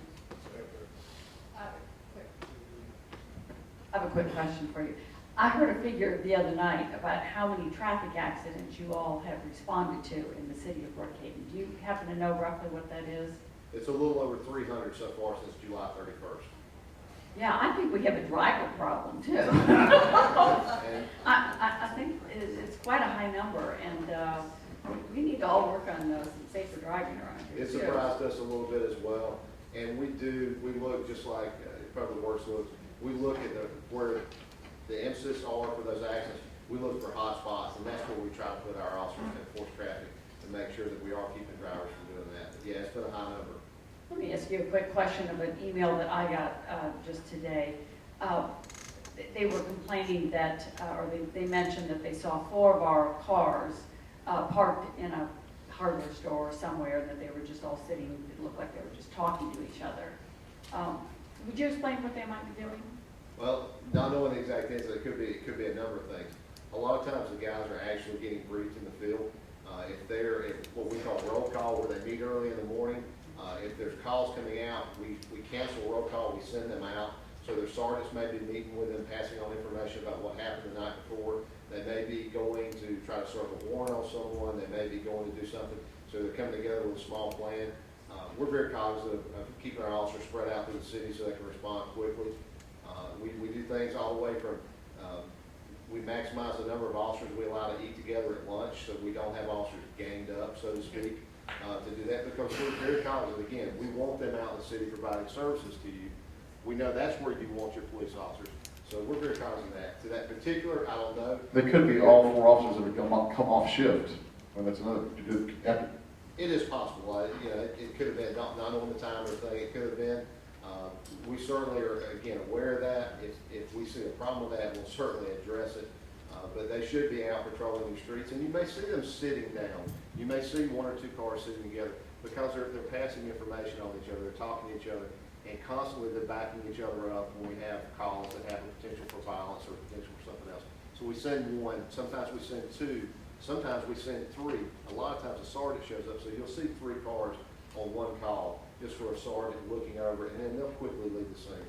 and we don't have a station per se, so if we had a station, there would be 4 or 5 officers meeting there out of sight, I guess. So it's I've noticed that too. I've seen them I saw 3 or 4 at Jersey Mike's or somewhere, but I assume they're doing what you're saying they're doing, or they've come off shift, or they're getting ready to go on shift, because we do have take-home cars, so they're not turning these cars in. So when they're off, they're, a lot of, frankly, and this is another loud to the police department, a lot of crime has been stopped and caught in Brookhaven by officers who are off duty. And we just had one the other day with Officer Lateef, who's doing a great job down at Murphy County Park on his off shift. He helped my mom the other day.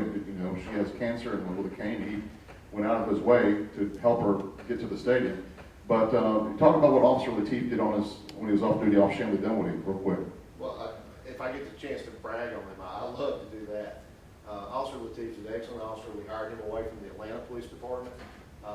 He was on his way home. He was on Ashford Dunwoody. He saw 2 ladies wave at him. He thought it was like we see from so many citizens right now. They're waving and saying hi.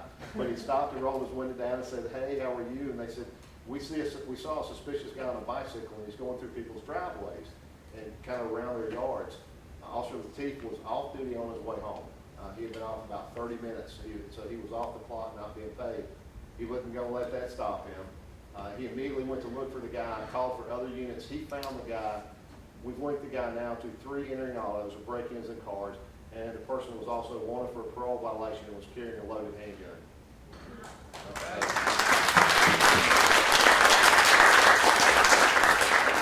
That's not myself, that's not Chief Andura, that's a patrolman who is doing that for you.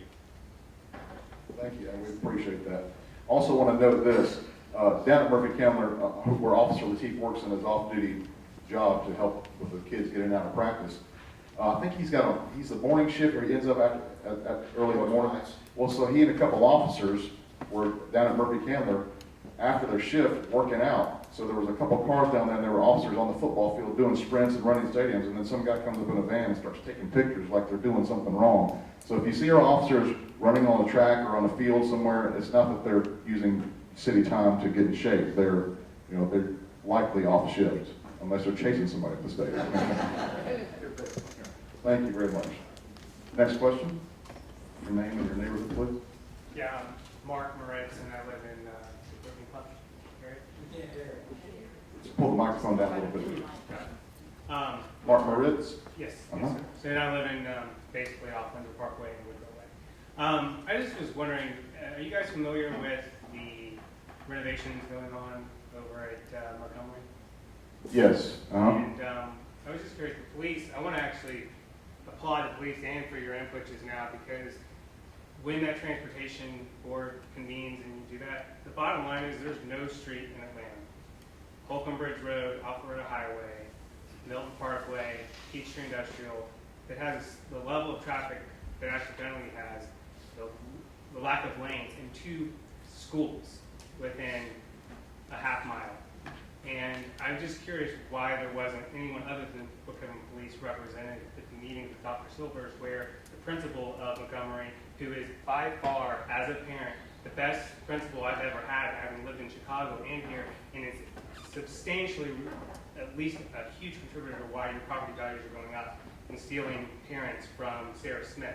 And I'm just wondering, the parents there and the PTA took a reckoning from the people that will not allow traffic solutions from the community to actually take place on Ashford Dunwoody and Johnson Ferry to do that. So, and I just want to encourage you guys to get involved with that community and back and be present, because they're channeling energy to the principal and to their staff, and it's not fair.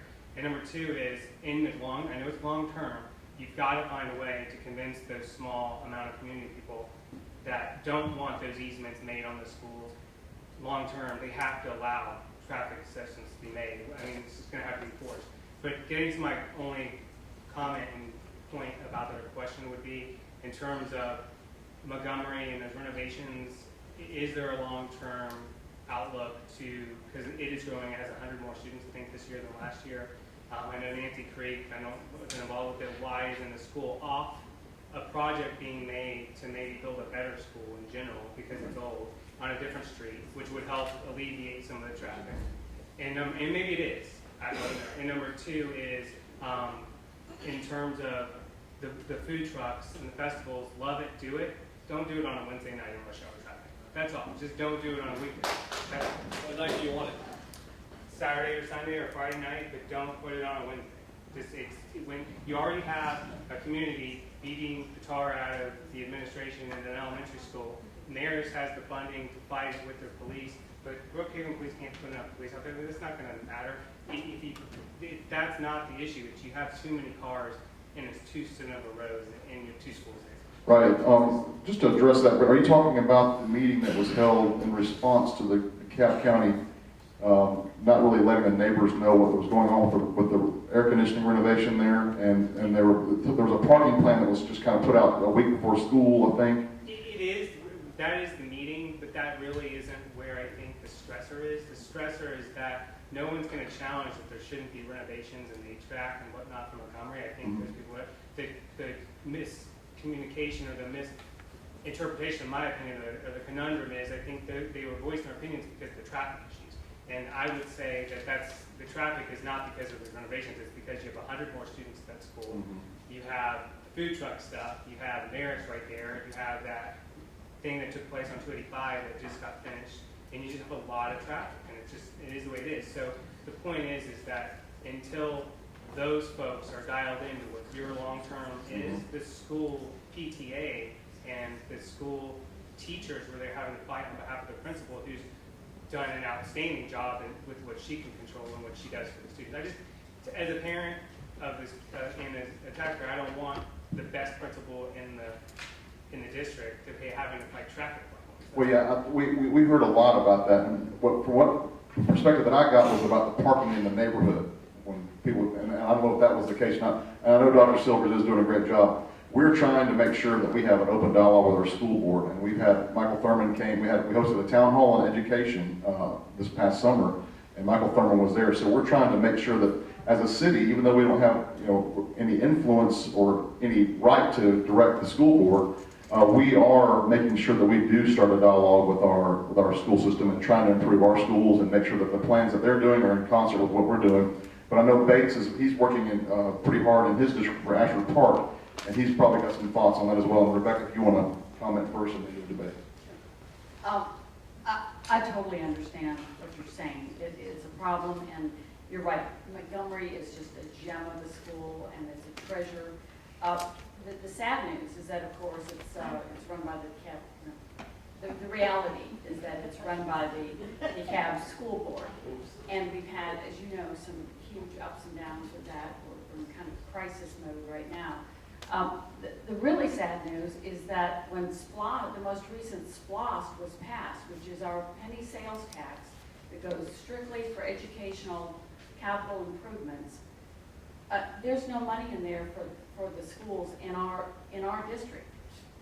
Nancy Jester railed at length about that. This is where the growth is. I mean, it's the same issue of the only one that's getting a new school is Austin Elementary, and I believe they want to relocate it to a different location, which is not making their parents very happy. But did they plan any more schools in our district where our enrollment is growing? No.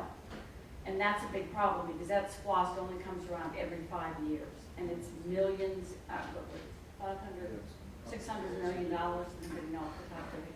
It's huge, and that opportunity only comes around every 5 years. So, when that happens, this is really when we need to mobilize in terms of building new schools. Otherwise, I mean, we're stuck. We're stuck with Montgomery, on Ashford-Montgomery, unless we're going to move it to some other vacant school somewhere, and that's not going to make you happy either. Well, I don't know that it would. I mean, I think it just depends on where you put it, and if it's long-term it is. I have faith in you guys to come up with it. I know it's only been 9 months. It was more about the fact that I think when people are voicing their anger at the wrong, to have a representative from us totally there will at least help you hear legitimate stuff, because common sense stuff would have fought that off. Like, do you really not want these renovations? It's ridiculous, because they're fighting over parking, which the reality is I could argue that the school traffic at that time actually makes it much safer, because the school speed limit and the aggregate effect of the parents are traditionally better drivers, not always, than what's going to be there if we weren't there. And I think people avoid it because the parents are there and the students are there. But nevertheless, good job. But I would love to hear, like, why wouldn't we in the future present another school or an enhancement where parking is in a better place? And on the food truck thing, if you want to have it during the middle of the week, I think you can do it. Just don't put it on Ashford-Montgomery. Like, there's other parks. So channel it to another area that doesn't have the worst traffic. We keep talking about it, it's been the whole thing. So I'm just saying, maybe food trucks is not a good idea there. I would be also curious where that revenue goes. And if that revenue, if there's good revenue, I don't want to really know where it is in this meeting. Just saying, if there's good revenue. There is no revenue. I mean, the food trucks. Okay, so if they're generating revenue and they're popular and they're working, I would say take some of these uglier areas, put them over there, take that money and make them have to beautify that area so that it's not using our money, but they want to play and make money in the community, let them get back in. And then it diverts traffic from Ashford-Montgomery, it puts them over in one of the uglier areas, and it makes that area. There are no ugly areas. I mean, there's ways to make them pretty good. I like the good news is that we're getting a brand new school at Chamblee High School, long in coming. It's going to be beautiful. Unfortunately, the kids are still in trailers for another year. I think the good thing, one of the reasons we wanted to become a city was so that we could, in fact, have a stronger voice at the table of our local school board. Because really, you know, it's a totally separate body. We have no authority over the schools. We care deeply about them. We're all very much involved in our schools. I'm pleased that this is the first year in the 28 years that I've lived here that I've seen officers at our schools helping with traffic on Montgomery, on Ashford Dunwoody Road. It's the first year I've seen a crosswalk guard on that busy street. So I think we're starting to make a little tiny difference. We're going to continue to have our voices heard at the table. We're just praying that all of this crisis passes and that our accreditation stays in effect, because that would just be disastrous for all of us. Yeah, I'd just like to tell you this is probably one of the more passionate issues that I have for the city. Even though the city does not have direct control over the school system, I believe we can make a tremendous difference. And I don't think it's fair to have a public school system that is not doing a good job of educating our students. I can tell you we can be good stewards of watching the taxpayers' dollars that the city of Brookhaven is spending. But if you want to talk about true economic impact on the city, it's in making a difference in the schools in this area. If we have the best schools in Atlanta, we drive home prices up for all the people who are property owners here. We attract businesses, that creates jobs for our area. So it's something that, whether or not we have direct control over it, it's an extremely important issue for the city of Brookhaven. And I know there are a number of ways that we can impact that. We currently, I've spoken to the DeKalb County School Board about 2 months ago about a charter school effort that was going on at Ashford Park Elementary. My focus is not just about Ashford Park Elementary, it's about the entire school system within the city of Brookhaven and our feeder high school at Chamblee High and Cross Keys High. So we've got to look at this in a more comprehensive way. We've got to have dialogue between all of the parties that have input in this, and that's the city of Brookhaven. We have a larger voice now than we've ever had before as citizens to our DeKalb County School Board. We also need DeKalb County to be at the table in the dialogue with the DeKalb County School Board. So if you look at your tax bill, the largest portion of the money that the taxes you pay go to the DeKalb County School Board. That's $1 billion organization. It educates 100,000 students, or just under 100,000 students. They have a funding amount of just about $9,500 or $9,200 per student. But I can tell you in the elementary schools we have over here, those schools are only getting about $7,200 per kid. And it's unacceptable to have 30% of the money eaten up in the overhead in the central office. So we've got to decentralize that school system. And I think that the best way to affect change is the same way we affect change here in the city of Brookhaven, and that's the voice of the people. So I'm going to be calling on all of the citizens of Brookhaven to rally behind this effort to improve our schools in the city of Brookhaven. And I think with good effort, I'm hopeful that we can make changes.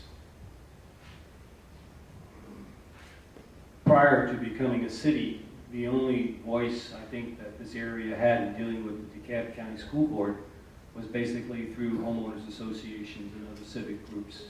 And basically, they didn't have a voice at the table. Well, now that we're a city, it is a lot different. And when you look at the recent members, the transition that's taken place at the DeKalb County School Board, John Coleman and Marshall Orson are our representatives on the DeKalb County School Board members. And we have excellent communications with them, and they're open to listening to what we have to say as a city. And there's things that we can do. This is a very, very difficult task to try and change it to the direction that Bates wants to do it. It's what we have to look at doing long term. But short term, I think there are things that we can do. We're working on a couple of them right now through our legal department with Marie. Maybe do some land share agreements with the schools so we can use the land on the weekend for parks, which allows the city to be making park improvements. which then enhances the quality of the schools.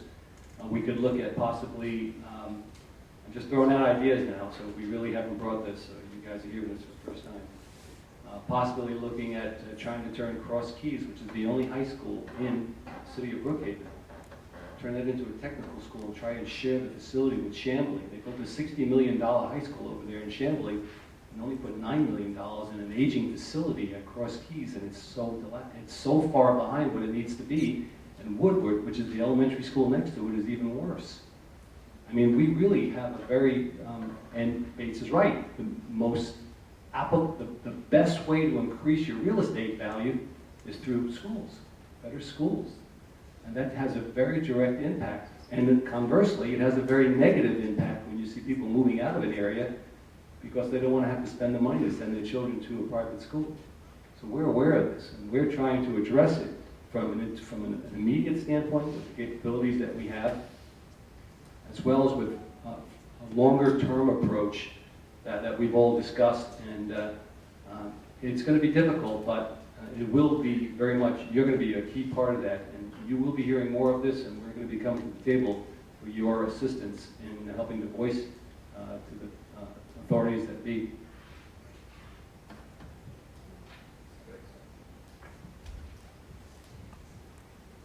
Well, as a reminder, there's also a bill that's moving through the legislature to allow for city school systems. Where any city was created after 2005, I believe, in a certain area. But it's a long shot, but it's something that's you need to kind of pay attention to and get behind. And that way you'll have direct control over your schools like you have over your city now. All right, we have time for 3 or 4 more questions. If the next person would come up. Your name and your neighborhood, please. I'll be brief. I'm Dave Bars. I live over on Kendrick Road, right off of Peachtree near the Brookhaven Park. And first, let me just say, you guys have had a lot on your plate, and you're doing an excellent job. So I want to thank you for how well you've done so far. I want to circle back to something that Ronnie mentioned about the use of the parks, and the neighbors in my neighborhood have firsthand experience with that already. You know, it's really nice to have food trucks and festivals to go to, but nobody wants them in their yard or their neighborhood. And so I think this, you know, the people that do live on 10th Street, and that's great. But we live in nice, quiet neighborhoods, and frankly, that's the way we'd like to keep it. I think there's one event that might have slipped under the radar already. Apparently, there's a cross-country meet, and I know it happened last year. The same disaster happened this year. You know, 4 o'clock and 5 o'clock in the afternoon. There was something over there a couple of weeks ago, and there's cars parked on both sides of the street, all the way down Kendrick, Tallulah, and Grove. Literally impossible for two-way traffic. Probably very difficult for emergency vehicles to get through. UPS truck can't get through, and just big cluster of traffic. And so we address that real quick. One thing about those, we've had some difficulty getting some of the use agreements from some of the groups, whether it be leagues at Murphy Candler or at Linwood or Blackburn or at Brookhaven Park. What we're trying to do is whatever was in place last year for this fall to kind of leave it in place, so we don't want to upset the apple cart, and people have made planning to do those things. So some events you might be having right now are already on the books before we were able to take over the parks, but I got your email about those concerns, and that's not acceptable to have double parking like that. And we will be making sure that when anybody that has an event like that has a plan that's approved by the police chief about parking and going through public works, just like Marie said, the process that we have. So I don't think that's the future you're going to see for your area, because I know you have a rough situation over there being sandwiched kind of between Oglethorpe and Brookhaven Park. So basically, do you have anything you wanted to say about that? That's in your district, but we've spoken a lot about it. I've spoken to you as well. Yeah. But your concerns are noted, and we're going to start fresh with all these agreements. We're going to have, once we have a Park and Recs director in, and Marie's got a plan for that as well. We'll make sure all these things are managed in a way that don't, like I mentioned before, don't inflict unnecessary harm on your quiet enjoyment of your property. And I understand your concerns there. The festivals that we want to have are, I think we'll be cognizant of all of that. But I will tell you this, We've had over 2,000 people at the food truck events, and I know Rebecca went around and Base went around. I went around last night. I'd say 80% of the people who were at the food truck events are Brookhaven citizens, because I was asking them, because I was trying to get emails to build our email list. So they are pretty popular. People are telling me how much they love them. The kids there and things of that nature. Maybe we can tweak the time too, because 5 to 9 is, right around 5 o'clock. Maybe we can go to 6 to 9:30 or something, or 9. And we'll look at different places to do those as well.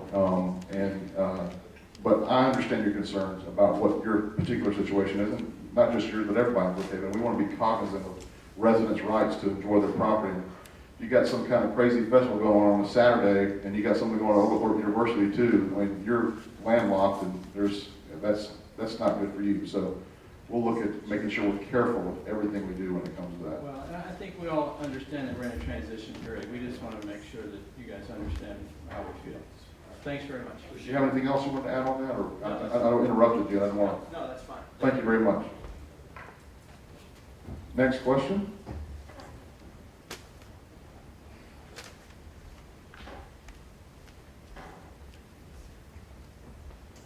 Hi, I'm Barbara Julian. I live off of West Nancy Creek near Marist High School.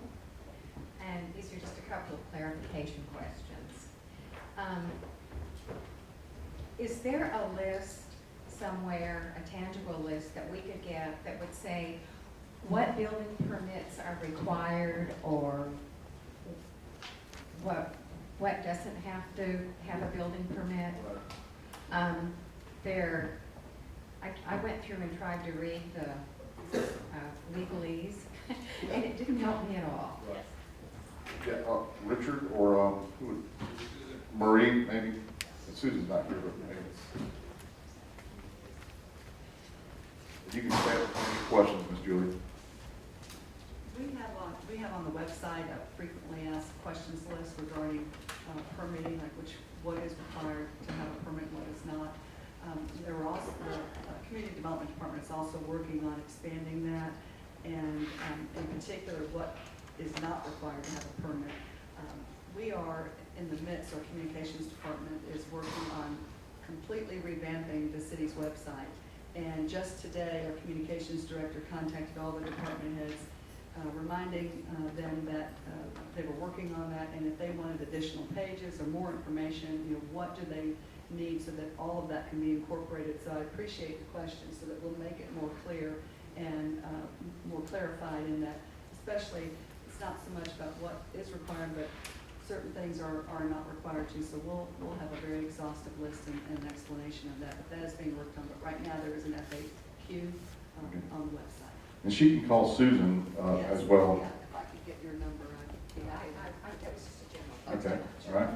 And then number two, there was a question about privatizing our sanitation system, and I just had heard that that was tabled, and I wanted to make sure that it was tabled and to see if a table is a table, and what exactly that means, because everybody that I talk to, that's the one strength that DeKalb County has going for it, and it's its sanitation system. So It has been tabled, and where that came from was a desire, and it was frankly Councilman Gebbe who kind of pushed that effort to explore whether or not it was something we could look at in the future, because it kind of was, the impetus behind that was the fact that DeKalb County was looking at raising the rates and or cutting back service. And so what Councilman Gebbe was interested in, and we were all frankly somewhat interested in just making sure that we had some sort of backup plan where something happened to our trash, we do have good trash service. I'm in agreement with you there. I think we all agree with that. But in 5 years, if that's not the case, we don't want to be caught flat-footed. So there is no move right now to privatize trash service, but as long as the service continues as it is, I think that we'll be fine. So it is tabled. Next question.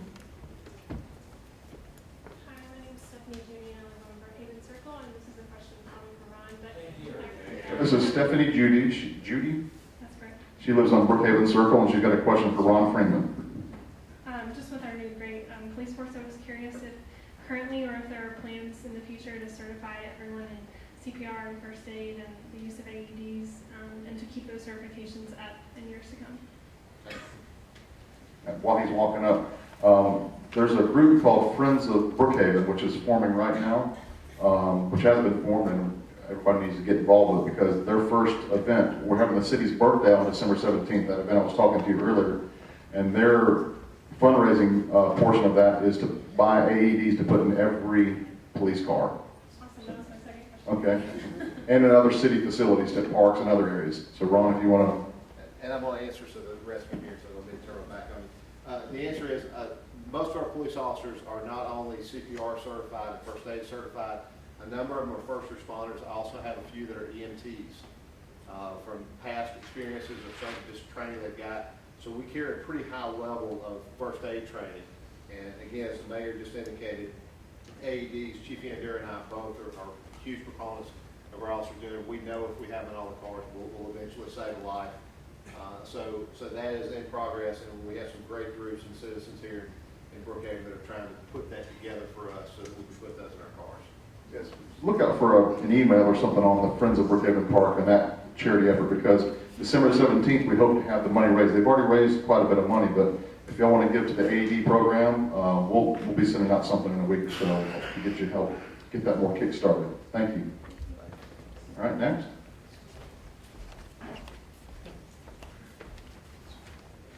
Hey, I wasn't really going to say much, but why not? I'm Neil Vaswani. I live in Ashford Park. I live on Caldwell Road, right behind the DMV. A couple of things. One, I'm a big guy. I like food and food trucks. I've tried to go, but the traffic is insane, and I just say, you know what? I'm going to turn around and go home, or I'm going to eat somewhere else. So I have a suggestion. Move it to the back of the MARTA Park, the MARTA lot. There's a sea of asphalt.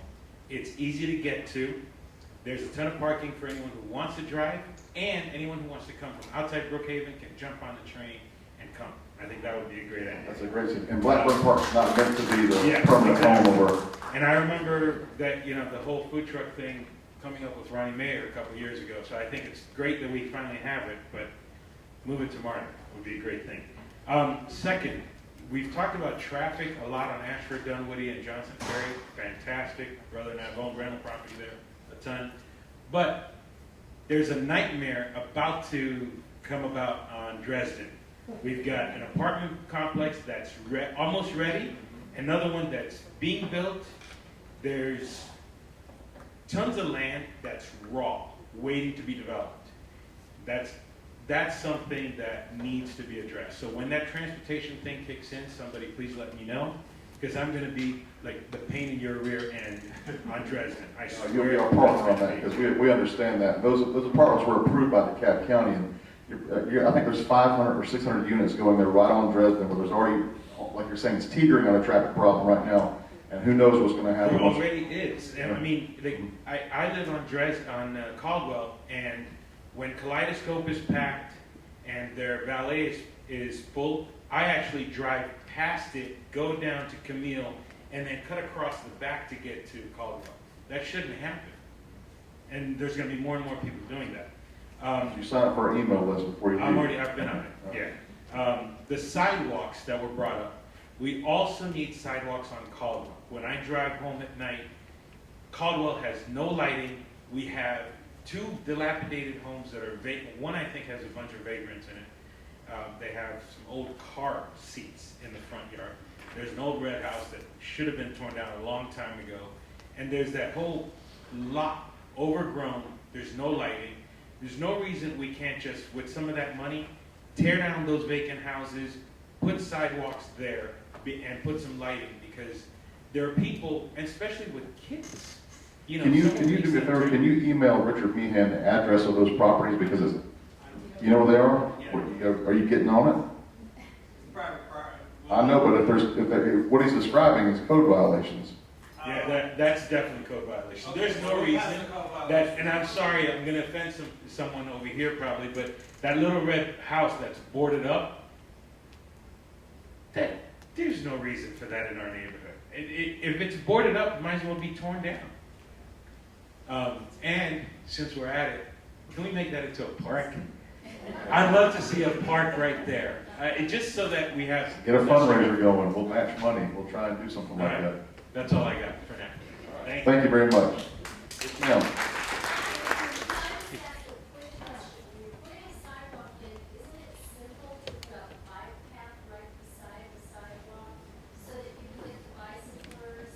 Yeah, I don't know that it's simple, but she's asked, when you're putting a sidewalk in, isn't it simple to put a bike path in next to it? I think that Richard can come up and talk about that. We do want bike paths and we do want sidewalks. We're going to have some of both, so. Because sometimes I see sidewalks that are so wide, I mean, it's nice, but you could put a bike path. Some of it is, and that's one thing when we come up with our long-term pedestrian and sidewalk plan and comprehensive plan is to look for places we can do that. In the short-term fixes, a lot of that depends on how much right-of-way we actually have. I mean, because if we have to purchase the right-of-way from the people that live along that road to do it, it may be cost prohibitive in the for a short term, but if long-term planning, we want to plan out where we're going to put those bike paths, and that is one of the things that we will be looking at in the comprehensive plan. Thank you, Richard. Next question, we'll have two more, and we got to end it there. While the next person's coming up, whoever's next, come on up. I just want to make a quick mention about that bike path thing. I'm a huge proponent of transportation alternatives, and it's something that the city is definitely going to be talking about when we talk about our transportation plan. So we are an urban city.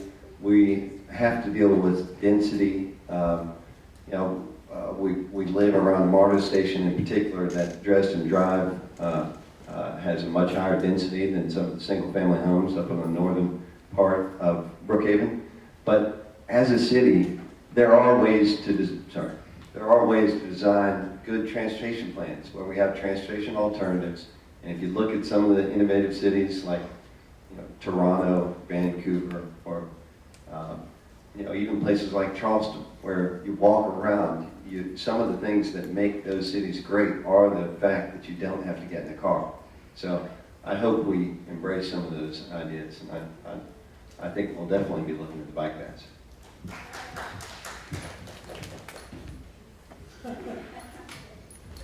Yes, any more questions? All right, Ronnie, 10 seconds. 10 seconds. They're adding on the bridge at 85 south to 400. And in a little while, you will see just a few of those cars on Dresden will go away because a lot of people will drive directly down 85 to 400 northbound, and they'll have a direct exit into Buckhead. So you have about, maybe 10% of those cars are going to disappear after the bridge is done. So at the end here, some optimism about traffic for the future. All right. Thank you all very much for coming. We really appreciate it. Thank you. Thank you. And we'll have another one of these in December.